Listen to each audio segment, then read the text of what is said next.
अस्सलाम वालेकुम। क्या हाल चाल, उम्मीद करते हैं कि आप खैरियत से होंगे। हमारा दुआ है कि आप हमेशा खुश रहें, हंसते और मुस्कुराते रहें और इसी तरह मैं अपना प्यार मैं मोहम्मद। मैं तारिक मैं मोहम्मद यूसुफ। मैं उमैद इम्तियाज। आज हम जिस वीडियो पे रिएक्शन देने जा रहे हैं, इस वीडियो का टाइटल है Trump backed political target Lord Hanuman. तो देखते हैं जी वीडियो और अपना रिव्यू कर देंगे। कौन हम करते हैं 3 2 1 वीडियो स्टार्ट। नमस्कार, वेलकम टू करियर 247। मैं हूं प्रशांत धवन। नाउ आज के समय इस आदमी की फोटो आप देखोगे भारत के सोशल मीडिया पे वायरल हो चुकी है। दर्जनों आर्टिकल पब्लिश हो रहे हैं इस आदमी को लेकर, क्योंकि लॉर्ड हनुमान के बारे में, भगवान हनुमान के बारे में जो इस आदमी ने स्टेटमेंट दी है बहुत ही ज़्यादा आपत्तिजनक है। नाउ पहली बात तो मैं वैसे आपको ये बता दूं, आज ही के दिन CNN ने ये आर्टिकल पब्लिश किया है कि यूनाइटेड स्टेट्स ऑफ अमेरिका धीरे धीरे क्रिश्चियन नेशनलिज्म की तरफ बढ़ रहा है। राष्ट्रवाद, क्रिश्चियन सेंट्रिक, बेसिकली यहाँ पे प्रो डोनाल्ड ट्रम्प लीडर्स अब खुलकर कह रहे हैं कि यूएसए कोई सेकुलर देश नहीं है, USA is a Christian country. ये बात ट्रम्प इससे पहले काफी बार कह चुके हैं। इन्होंने प्रॉमिस किया था कि ये एक नई एरा लेकर आएंगे ऑफ क्रिश्चियन पावर, और रिसेंटली ये देखा गया कि डोनाल्ड ट्रम्प की पार्टी का ही एक मेंबर जो बहुत ही जल्द यूएसए की टेक्सास स्टेट में इलेक्शन भी लड़ेगा, इसने बहुत ज्यादा आपत्तिजनक स्टेटमेंट दी है लॉर्ड हनुमान के बारे में। इधर आप देख पाओगे आर्टिकल, फॉल्स हिंदू गॉड, ये रिसेंटली कहा है रिपब्लिकन लीडर अलेक्जेंडर डंकन ने। बेसिकली इस आदमी को काफी ज्यादा पीड़ा हो रही है लॉर्ड हनुमान के स्टैचू को लेकर, जो आज के समय यूएसए के टेक्सास स्टेट में बन चुका है। इस स्टैचू का नाम है द स्टैचू ऑफ यूनियन, और पिछले एक साल में आप देखोगे कई रिलीजियस जो फंडामेंटलिस्ट लोग थे उन्होंने इस स्टैचू पर वर्बल अटैक्स किए हैं। मगर अब हम पहली बार देख रहे हैं कि टेक्सास के एक ऑफिशियल रिपब्लिकन लीडर ये खुलकर कह रहे हैं कि फॉल्स हिंदू गॉड ऐसे स्टैचूज यूएसए में क्यों बन रहे हैं। यूनाइटेड स्टेट्स ऑफ अमेरिका एक क्रिश्चियन नेशन है। जो इनकी ट्वीट है ये मैं आपको दिखाना चाहता हूं। आप देख पाओगे दर्जनों आर्टिकल पब्लिश हुए हैं इनकी ये स्टेटमेंट को लेकर, और ये होना भी चाहिए, क्योंकि ऐसी स्टेटमेंट अगर मान लो इंडिया का कोई बड़ा पॉलिटिशियन दे देता तो आप इमेजिन कर सकते हैं वर्ल्ड मीडिया उसको कैसे कवर करता। बट इस पर्टिकुलर केस में बहुत इंपॉर्टेंट है कि हम कवर करें कि यूएसए में किस तरीके से क्रिश्चियन नेशनलिज्म फैल रहा है, और quite possibly in the future USA में जो नॉन क्रिश्चियन लोग हैं हो सकता है कि वो काफी हद तक दबा हुआ भी महसूस करे कि अब मेजॉरिटी खुलकर यहां पर कह रही है कि USA is a Christian nation. Now यहाँ पे आप देख पाओगे ये है वो ट्वीट अलेक्जेंडर डंकन की। ये नीचे इन्होंने यहाँ पर एक वीडियो प्ले करी है। ये वीडियो है लॉर्ड हनुमान के स्टैचू की। 90 फीट लंबा स्टैचू है, यूएसए का 4th टॉलेस्ट स्टैचू। नाम रखा गया है स्टैचू का the statue of union because lord Hanuman played a critical role in the union of lord Ram and goddess Sita. और यहाँ पे अलेक्जेंडर डंकन ये अजीब सी बात कह रहे हैं कि वाई आर वी अलाउइंग, हम अलाउ क्यों कर रहे हैं false statue of a false Hindu god. अब ये ऐसी लैंग्वेज यूज करना किसी और के भगवान के बारे में, ये दिखाता है कि यूनाइटेड स्टेट्स ऑफ अमेरिका में सच में ऐसा बदलाव हो रहा है जो कई दशकों से नहीं देखा गया। और मुझे लग रहा है कई इंडियंस जो यूएसए में गए हैं बसने के लिए वो फंस गए हैं, रिग्रेट करने वाले आने वाले टाइम में कि कहाँ आ गए ना। यहाँ पर वो इकोनॉमिक प्रॉस्पेरिटी रही जो एक टाइम पर जिसकी चमक देखकर हम आए थे, और जिस तरीके से यूएसए में जो इनके लीडर है बात कर रहे हैं पीसफुल रिलीजियस माइनॉरिटीज के बारे में, लग रहा है कि आने वाले टाइम में यहाँ पर बहुत ज्यादा प्रॉब्लम्स आने वाली है। खुलकर ये कह रहे हैं we are a Christian nation. Now एक बार को इनकी जो ट्वीट है आप कहते हैं कि चलो ठीक है कोई नेता है यूएसए का, चाहे रजिस्टर्ड एक रिपब्लिकन लीडर भी क्यों ना हो, जो बहुत जल्द इलेक्शंस में पार्टिसिपेट करने वाला है, जिसकी काफी अच्छी फॉलोइंग भी है सोशल मीडिया पे।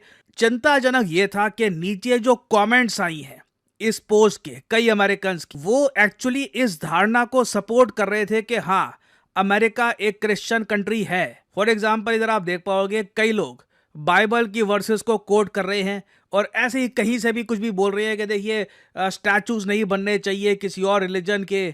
और एक तो व्यक्ति यहाँ पर यह भी कह रहा है कि योगा का भी कुछ ना कुछ करना होगा, योगा में भी बहुत सारे हिंदुइज्म से रिलेटेड ये सिंबल्स बनते हैं। आप यूट्यूब पे देखोगे क्रिश्चियन योगा एक नया ट्रेंड चल रहा है आज के समय, जहाँ पे योगा तो देखिए करने में इनको अच्छा तो लगता है, बॉडी को काफी सुकून मिलता है, तो उसको हिंदुइज्म से कैसे अलग करके मतलब अपने तरीके से क्रिश्चियन योगा ये कैसे बना रहे हैं। It is quite interesting to see कि किस तरीके से यहाँ पर रेडिकलिज्म फैल रहा है। और इधर आप देख पाओगे इस टाइप के कई रिप्लाईज आए हैं इस ट्वीट पर कि you shall not have no other gods before me, you shall not make for yourself idol और worship any other god, you shall not take the name of the Lord. और नीचे ये जो नेता यहाँ पे कह रहे हैं हाँ बिल्कुल ठीक बात है। इवन दो इंडिया में आप अगर देखें हमारे यहाँ कितने सारे जीसस क्राइस्ट के स्टैचूज हैं एंड वी सेलिब्रेट दैट, मगर यूनाइटेड स्टेट्स ऑफ अमेरिका में जो आज के समय हो रहा है ये बहुत ज़्यादा चिंताजनक है। और एक बार को आप कह सकते हैं हमारे यहाँ अभी तो कभी कभी कोई नेता उठ के कुछ कह देता है, अगेन हमारे ऑफिशियल गवर्नमेंट हैंडल ने कभी ऐसी ट्वीट नहीं करी जो आज व्हाइट हाउस ने करी है। ये व्हाइट हाउस का ऑफिशियल गवर्नमेंट हैंडल है। डेट देख पा रहे होगे 23 सितंबर। यहाँ पर लिखा है बिना बॉर्डर के, बिना कानून के, बिना ऑर्डर के और बिना रिलीजन के कोई देश हो ही नहीं सकता। जो ये लास्ट वर्ड इन्होंने यहाँ पर यूज किया ना कि बिना रिलीजन के कोई देश नहीं हो सकता, ये काफी चिंताजनक है। क्योंकि सेकुलरिज्म आप अगर देखो वेस्टर्न कॉन्सेप्ट में it means the division of state and church. State और चर्च का हमेशा डिवीजन रहेगा, रिलीजन कभी स्टेट में नहीं घुसेगा। मतलब कंट्री किस तरीके से चल रही है वहां पे आप रिलीजन को नहीं डालोगे। जबकि अभी जो डोनाल्ड ट्रंप की सरकार है वो कह रही है कि बिना रिलीजन के देश हो ही नहीं सकता। और इसलिए आप देखोगे नीचे कई अमेरिकन ये सवाल पूछ रहे हैं क्या रिलीजन, हमारे फाउंडिंग फादर्स तो यहाँ पे डिसएग्री करेंगे, तभी तो जो अमेरिका का संविधान लिखा गया था वहां पे सेपरेशन है of church and the state. कई लोग यहाँ पर कह रहे हैं religion what happened to the separation of church and state, मगर साथ ही साथ आप देखोगे कई लोग खुलकर कह रहे हैं declare America a Christian nation.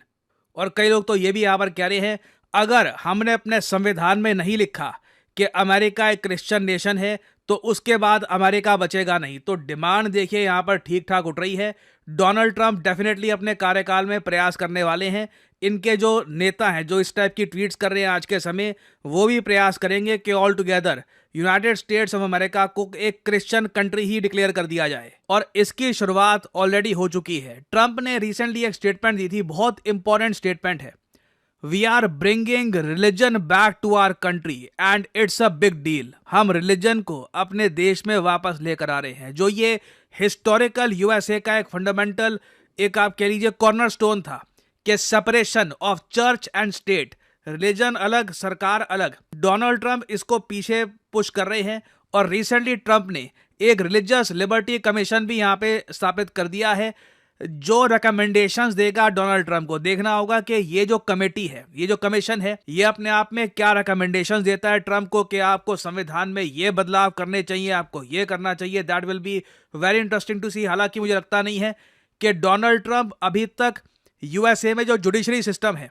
उसको ओवरराइड करके यूएसए को एक क्रिश्चियन कंट्री डिक्लेयर कर पाएंगे। इनके जो सपोर्टर्स हैं वो तो ऑलरेडी खुलकर कह रहे हैं कि America as a Christian country. आप देखोगे ग्राउंड लेवल पर ये आम नारा बन चुका है यूएसए में। जो रिपब्लिकन कैंडिडेट्स हैं वो तो खुल के बात कह रहे हैं, मगर अभी ये देखना होगा कि ट्रंप इसको लेकर क्या कुछ एक बड़ा स्टेप उठाएंगे या नहीं उठाएंगे। और अगर हम यूएसए के रिलीजियस डेमोग्राफिक्स देखें तो यू विल बी सरप्राइज्ड। ये इधर आप देख पाओगे पूरे यूनाइटेड स्टेट्स ऑफ अमेरिका का रिलीजियस लैंडस्केप।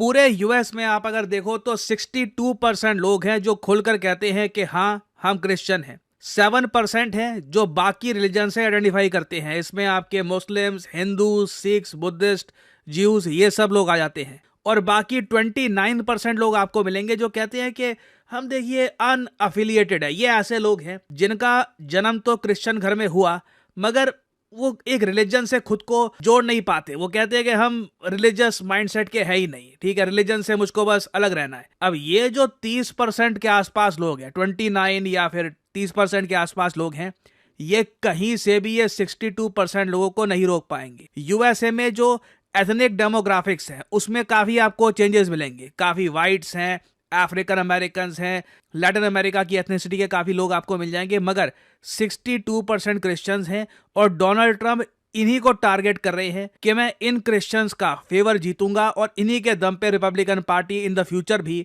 वापस पावर में आती रहेगी। एक यूएस में थ्योरी ये भी है कि ट्रंप हो सकता है कि जो तीसरी टर्म का जो एक आप कह लीजिए यूएस के संविधान में एक रूल है कि एक प्रेसिडेंट की सिर्फ 2 टर्म्स होंगी, तीसरी टर्म नहीं हो सकती, उसको भी चेंज कर देंगे, साथ साथ ये बोलते हुए कि US is a Christian nation. तो डोनाल्ड ट्रंप देखिए जिस दिशा में यूएस को लेके जा रहे हैं। इट इज क्वाइट वरिंग और आई थिंक आने वाले समय में आपको बहुत सारी ऐसी अजीबोगरीब स्टेटमेंट्स यूएसए से सुनने को मिलेगी जो यूजुअली लोग यूएसए से एक्सपेक्ट करते नहीं है, क्योंकि यूएस लिटरली इंडिया को काफी बार बताता रहा कि देखिए जो रिलीजियस माइनॉरिटीज है उनका ध्यान रखना बहुत इंपॉर्टेंट है आपको, और काफी उनकी रिपोर्ट्स वगैरह आती थी।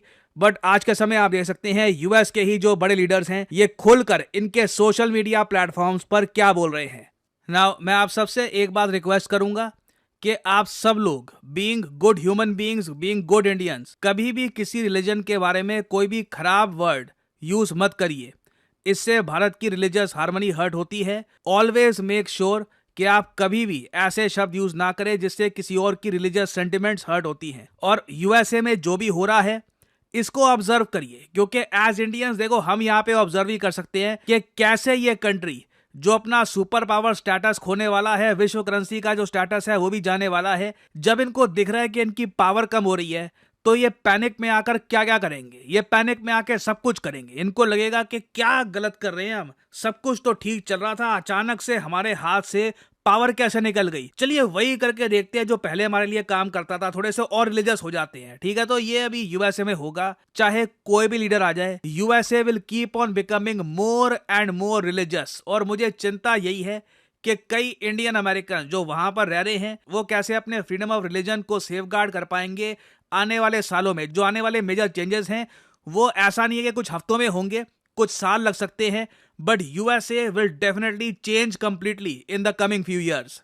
Now, generative AI के बारे में मैं एक ही बात बोलूंगा, it is awesome. आप उससे कुछ भी क्रिएट कर सकते हो, और जब मैं बोलता हूं कुछ भी, I mean anything. आप अपना खुद का एक फिक्शनल कैरेक्टर बना सकते हो एक प्रॉम्प्ट डालकर, और ना सिर्फ इस कैरेक्टर की इमेज, आप इसको मूव करा सकते हो, आप इसी कैरेक्टर को दिखा सकते हो वेरियस पोजीशंस में, आप ट्रेन कर सकते हो अपने एआई को एक स्टोरी बनाने के लिए, and you can create anything for the world. इसलिए आज के समय कंपनीज सिर्फ डिग्री नहीं देख रही, डिग्री के साथ साथ वो लोग ये भी देख रहे हैं कि क्या ये आदमी जनरेटिव एआई को प्रॉपरली समझता है, क्योंकि आप अगर जनरेटिव एआई को प्रॉपरली अगर यूज कर सकते हो तो जॉब मार्केट में आप अलग ही दिखोगे।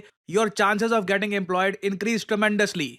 कई स्टडीज तो हमको ये भी बताती है कि अगर एक आदमी जॉब ढूंढने के लिए जाता है आर्टिफिशियल इंटेलिजेंस की स्किल्स के साथ, तो उसको 28 से 30% हायर सैलरी मिलती है कंपेयर टू अदर्स। तो अगर आप बहुत ही जल्द जॉब ढूंढने के लिए जाने वाले हैं, जॉब मार्केट को एंटर करने वाले हैं, you should have generative AI skills. इससे आपको एक डेफिनेटिव एज मिलती है, आपका रेज्यूमे अलग ही दिखता है।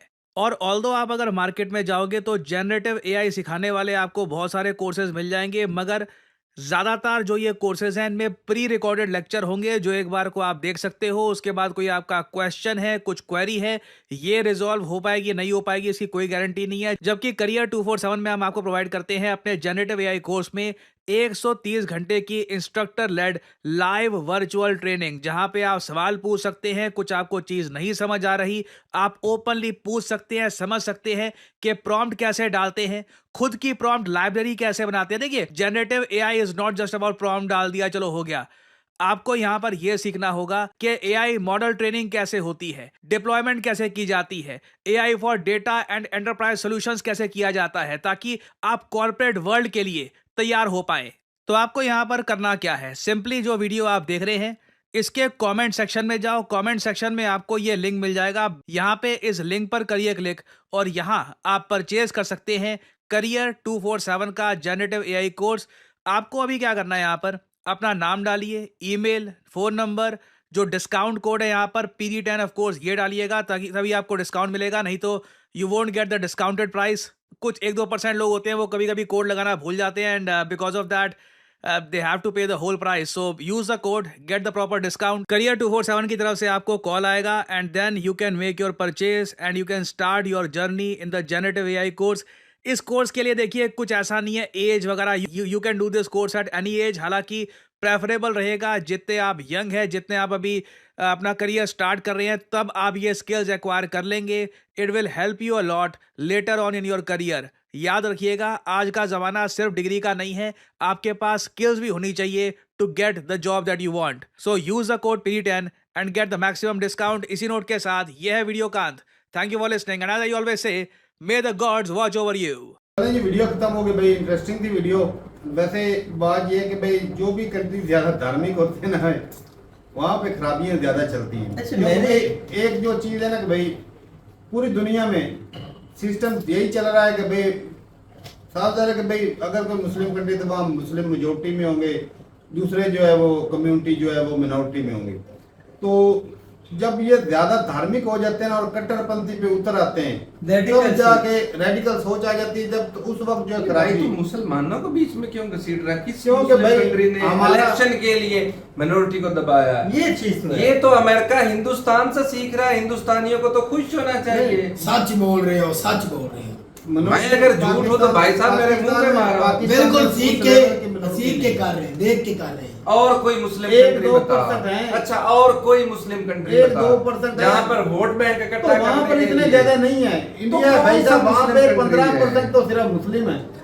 तो तारिक भाई हिंदुओं के वोट इकट्ठे करने के लिए मुसलमानों को दबाया गया ना हिंदुस्तान। दबाया जाता है, अब और भी आज दबा भी रहे दबाया हैं। जा रहा है। अगर आज ये अमेरिका का रखकर वो भी गलत रहा, गलत किया रहा। हिंदुस्तान ने भी गलत। हम ये नहीं कह रहे कि उन्होंने सही किया, कर दोनों कंट्री गलत रहा, ऐसा बिल्कुल नहीं होना लेकिन चाहिए। पाकिस्तान में लेकिन क्या- इलेक्शन के लिए लीडर करते हैं भाई। आप ये बात कहते हो ना, मुझे वो बात उसमें सिर्फ ये नहीं कि वहां पर हिंदुओं को दबाया जाएगा, वहां पर मुस्लिम हर को भी दबाया कम्युनिटी जाएगा। को जब 60% है जब ना आप अमेरिका में। अपने पॉलिटिक्स के लिए या अपनी कुर्सी के लिए लोगों को रेडिकल करेंगे, आप तो करके चले जाएंगे। जो पीछे अगले 20-30 साल पाकिस्तान में भाई साहब जो है वो मजहबी जो चीजें ज्यादा थोकी गई हैं। हमने कितने अभी लेकिन भुगता है कि नहीं? उसमें हमने भुगता है कि पाकिस्तानी नहीं? लोग वोट नहीं दबाए। नहीं नहीं, तो मजहबी भाई साहब शिया सुन्नी अहमदिया तो वो सारा आपस में थे ना। किया और ना। क्या हुआ वो क्या? आपस में मैं बोला तो भाई डैमेज काफी थोड़ा है। हुआ था। आप एक कोई नहीं पाकिस्तान का एक साइंटिस्ट था जिसको भाई साहब नोबेल प्राइज मिला था। ये यार, वो तो भाई पुरानी बहुत है बात damage। होगी। पुरानी बात वही बात है। लेकिन जो ये और करके उसको भी छोड़ के बोल जाएंगे, के अहमदिया ये बोल के 50 निकाल साल दिया।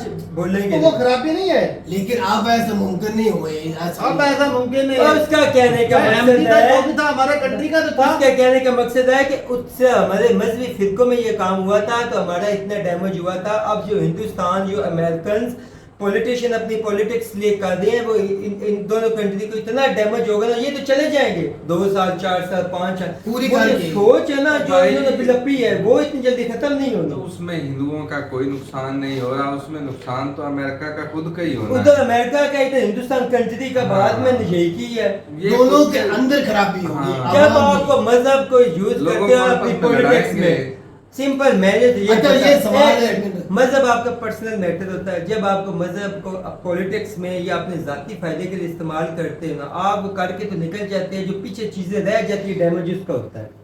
अच्छा, वो जो स्टैचू बना हुआ है जिसके ऊपर बात कर रहे थे, अगर वो किसी ने बनाया है या बना पहले का बना, जब भी हो गया है, उसके ऊपर यार इतना इशू क्यों बन गया? इसका कोई मसला मसला ही नहीं है। वो एक वोट सोच- इकट्ठे करने के लिए सोच- लोगों के दिमागों के साथ स्टैचू करोड़ तक किसी को नुकसान पहुंचा रहा है। यार, बोला तो है। वो ऐसे ही है, ऐसे ही है कि मजहबी जैसे चीज़ अगर है। कुतुब मीनार बना हुआ तो जो मुस्लिम लीडर ने बनाया है हाँ। तो उसको गिरा दो। अगर कोई भाई ताजमहल बनाया तो उसको गिरा दो। इस तरह हाँ, की वो जो मुगलों ने बनाया था। वही सोच आ जाती है ना भाई अच्छा। कि रेडिकल सोच, अपना वोट बैंक को भरना, अब ये चीज नहीं देखते कि भाई मजहब शासा को- किसका है। हाँ। चूलन बना का के शासा भाई मुगलों का न देके भाई कि अगर किसी टैक्स के पैसे से बना तो वो किसके टैक्स के पैसे से बना? हिंदुस्तानियों के वो पैसा किसका था? हिंदुस्तान का ही था, उससे बना हुआ है भाई। और शासा किसका है? हिंदुस्तान का ही है। तो फायदा तो हो रहा है ना कुछ ना कुछ। और इनको ये भी पता है जो यूरोपियंस हैं, जो अमेरिकन हैं, जो मिडिल ईस्ट वाले हैं, वो लोग बड़े शौक से ताजमहल को देखना हर साल आते हैं। आते हैं। ज्यादा मामला है, उनके बहुत ज्यादा। शौक को मारो गोली। भाई साहब, हमने कितनी मर्तबा कहा है कि ये किसी के सगे नहीं है। अमेरिकन जब की- इजराइल वहां पर मुसलमान मासूम बच्चों को, औरतों को, बूढ़ों को मार रहा था ना, यही हमारे इंडियन भाई गुड शॉट डोले दिखाते हैं, ऐसे ऐसे करते थे। इंसानियत तो फिर ना है, इंसानियत तो अब अमेरिका में हो रहा तो अब भी बोले गुड शॉट। बोल रहे हैं। दोनों सेम पेज पे आ रहे हैं। बिल्कुल। नहीं, आप वाकई बोलना चाहिए। अभी अमेरिका हाँ, बोले ना आप भी। अभी अमेरिका जो वो बनेगा जी क्रिश्चियन राष्ट्र। हाँ। तो वो अगर ईसाई बने राष्ट्र। तो उनको रोकना किसने? क्रिश्चियन स्टेट मतलब ईसाई राष्ट्र। हाँ जी, ऐसा ही है। हाँ। सीधा लफ्ज समझ आ गया, वो ईसाई लफ्ज आएगी हाँ समझ। ईसाई है, क्रिश्चियन अब भाई जो पॉलिटिशियन है ना, अब ट्रम्प ने, मैं एक बात बता, जितनी ज्यादा जंगों में इन्वॉल्व हुआ या उन्होंने मुस्लिम के साथ धोखा किया, कंट्रीज के साथ, बहुत सी कंट्रियों का उस पर एतमाद नहीं।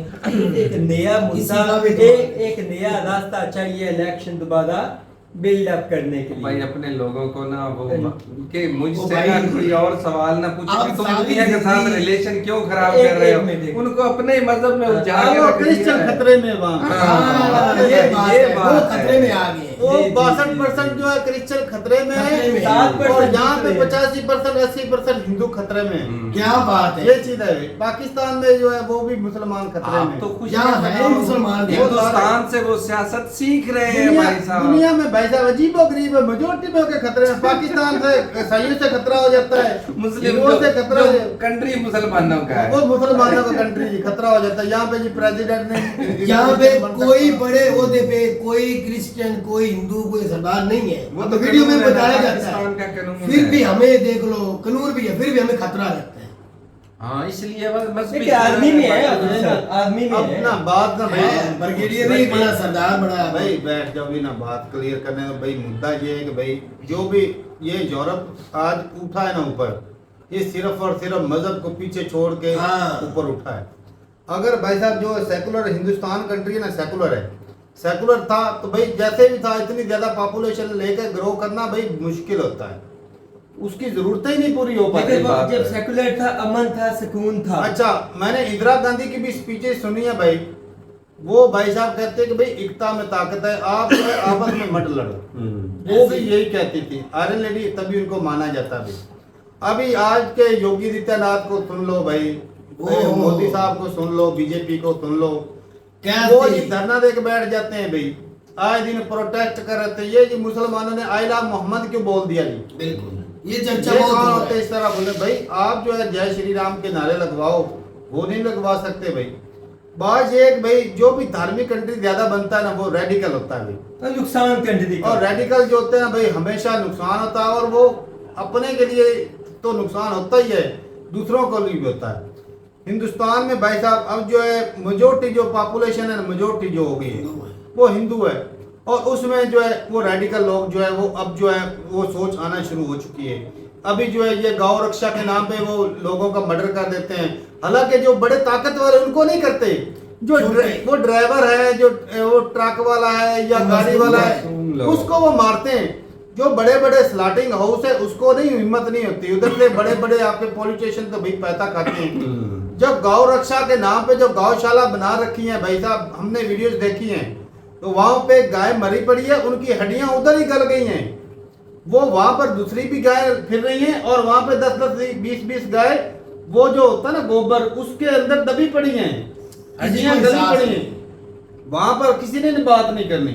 कुत्ते जो है वो जी गलियों से पकड़े जाते हैं, और उनको कहा जाता है कि भाई साहब हम जो ये गलियों में कुत्ते ज्यादा हो रहे हैं, और होता क्या है जी, कुत्तों के साथ रेप हो रहा है हिंदुस्तान में, वीडियो निकली है भाई। हाँ ये क्या है यार? हाँ ऐसा ही है, रेप होता है और उनका गोश्त सेल किया जा रहा है। ये सूरत हाल चल रही है भाई। किसी भाई को डाउट होगा तो भाई वीडियो मेरे पास पड़ी, मैं दिखा दूंगा, जो हाल ही में ये कंट्रोवर्सी है। लेकिन भाई कोई बड़ा जो है ना, बड़े यूट्यूबर जो हैं, जो गोदी मीडिया वाले हैं, उनकी उधर हिम्मत नहीं हुई कि भाई हमने ये चीज भी उजागर कर दें। गौशाला में गाय के साथ रेप करते हैं, और ज्यादातर कौन होते हैं जी? हिंदू कम्युनिटी के लोग होते हैं। एक तो माता बो रहते हैं और उसके साथ रेप कर रहे हैं। ये चीजें वीडियो में देख के भाई हैरत गुम हो जाती है भाई साहब, जानवरों के साथ रेडिकल इस हद तक। और रेडिकल नहीं, मैं कहता हूँ ऊपर से कहने का मतलब ये कि भाई नारा बड़ा लगाते हैं, दिखाते कुछ दिखाते और हैं, बड़ा कि भाई करते हम कुछ बड़े और हैं। देशभक्त हैं, हम बड़े धार्मिक हैं, और अंदर से घटिया लोग होते हैं भाई। ऊपर से नारा लगाएंगे, लोगों को कहेंगे गोश्त नहीं खाना, गोश्त नहीं खाना। और कल बीजेपी की एक पार्टी चल रही थी भाई साहब, वहां पर उन्होंने गोश्त दे रखा। सब कुछ करते। ये कसम से मैं कहता हूं, आवाम को दिखा। और यहाँ पे टोटल पता क्या होता चीज, ये लोगों के माइंड के साथ खेला जाता है। ये भाई साहब शराब भी बांटते हैं या पॉलिटिशियन, ये गोश्त भी बांटते हैं लोगों में, क्योंकि भाई गरीब बंदे को क्या चाहिए? रोटी, कपड़ा, मकान। और वो क्या 500-500 रुपया दिया, रैलियों में लेकर चला गया, खाना दे दिया, वो कहता है चलो भूखा मरने से अच्छा भाई साहब पेट भी भर ले। रैली में घुस जाएंगे, वो गमछा मिल जाएगा जो ऊपर जो वो डाल लेते हैं, और भाई साहब पेट भी भर जाएगा, दारू भी मिल जाएगा, और भाई साहब टाइम भी पास हो जाएगा। तो ये चीजें जो है ना वो आज हो रही हैं। बाकी भाई चीज बात जो है ना, सबसे जो लॉस है ना, मैंने कई वीडियो में बोला है कि हिंदुस्तान का अगर किसी बंदे ने डैमेज किया ना, वो बीजेपी ने किया है। क्योंकि भाई आपस में लोगों को फोड़ रहे हैं, हिंदू मुस्लिम क्रिश्चियन के साथ यार ये क्या करते हैं, उधर इनके चर्च के ऊपर चढ़ के उनके वो जो क्रॉस होता है उसको गिराने की कोशिश करते हैं। हालांकि पाकिस्तान में भी कल ये चीजें दोबारा से उजागर हुई हैं, पाकिस्तान में भी खराबियां शुरू होने, लेकिन फिलहाल मामला कंट्रोल में। भाई वहाँ पे हमारी आर्मी आ गई है, तो मामला कंट्रोल में। गलत चीज है भाई, अपने कंट्री में रह के भाई साहब जितने भी अपने कंट्री के लोग होते हैं उनसे नफरत ना करें, मजहबी होने के नाते, जात पात के नाम पे, मजहब आखिर है तो सारे हिंदुस्तानी ना, बात है। अगर भाई साहब कोई बंदा कहता है ना भारत माता की अगर कोई जय बोलता है ना, तो भाई साहब उसका फर्ज बनता है कि उसको भारत माता को बेहतर करने के लिए वो काम करे, ना कि किसी दूसरी कम्युनिटी को दबाने के लिए काम करे। हाँ जी। बाकी भी बात ये कि भाई मैं तो भाई इस चीज के खिलाफ हूँ कि किसी भी मजहब की डिसरिस्पेक्ट करना गलत चीज है, चाहे वो सरकार हो चाहे वो आम नागरिक हो, किसी का करनी कोई नहीं हक नहीं चाहिए बनता। यार, मजहब वो अपनी जगह। और मजहब को भाई पर्सनल रखना चाहिए, जो है ना ज्यादा जो है शोर शराबा करने से कुछ नहीं। सरकार की बात करें तो भाई साहब वोट बैंक के लिए लोगों का चुटिया करते हैं, नौकरियां दे नहीं पाते, उनकी जरूरतें पूरी कर नहीं पाते, करप्शन करते हैं, उसको छुपाने के लिए ये जो अपने फेलियर छुपाने के लिए ये मजहबी कार्ड नवे कार्ड ये धर्म कार्ड खेलते हैं। डोनाल्ड ट्रंप ने जो भाई अमेरिका का डैमेज किया वो उससे संभाला नहीं जा रहा। इधर भाई साहब मुस्लिम कंट्री जो वो नेटो बना रहे हैं, और उधर जो डोनाल्ड ट्रंप जो वो धार्मिक चूरन दे रहा है। रशिया चाइना संभाला नहीं जा रहा और वो ये चीजें कर रहे हैं। ऐसी तो बात। ये सारी चीजें ध्यान जो भटका रहे हैं भाई। कि ये ध्यान भटकाने के लिए ना मजहबी कार्ड खेला जाता है। तो भाई जो यूएसए कर रहा है, अगर वो हनुमान के जो है वो स्टैचू के खिलाफ बात कर रहा है, तो भाई साहब आपकी सरकार भी कई चीजें जो है ना वो अनदेखा कर देती कि भाई अच्छा है पेलने दो। ऑफिशियली कभी नहीं मोदी साहब ने बोला कि मुसलमानों को मार दो, लेकिन भाई अंदर खाते कहते हैं भाई साहब तो नहीं रखी अब वो मीडिया पे आके तो थोड़ी कहेंगे ना, हाँ योगी आदित्यनाथ तो भाई बुलडोजर चला देते हैं मुसलमानों वो के। तो बाबा जी है ना। चलो जी सही है भाई, मुद्दा अमेरिका का था भाई इंडिया पे निकला, क्योंकि भाई अमेरिका भी वो भी क्रिश्चियन वही स्टेट सोच बनाना लेके चाहता चल रहा है है, जो इंडिया चाह और रहा है। आप भी भाई साहब हिंदू राष्ट्र बनाने की ना सोच लेकर चल रहे हो, तो भाई साहब कंट्री जो है ना वो कायम रहना चाहिए, ना कि जो है उसके टुकड़े हो जाए, वो अच्छा नहीं। और कंट्री में जो- रहेगी जो तो क्या डोनाल्ड रहेगा? ट्रंप सोच के ले ना, ये तो कल को स्टेटें भी अमेरिका के भी टुकड़े होने हैं भाई, होने हैं। आज नहीं तो भाई कल होने ही होने हैं। अमेरिका के टुकड़े लाजमी होने भाई साहब। मैं सारी जिंदगी इन्होंने चौधरी बन के नहीं रहना। तो ठीक है भाई, अपनी रात रूपता का कमेंट था कि मैं मिलते नहीं, साथ हफ्ते के लिए इजाजत दें।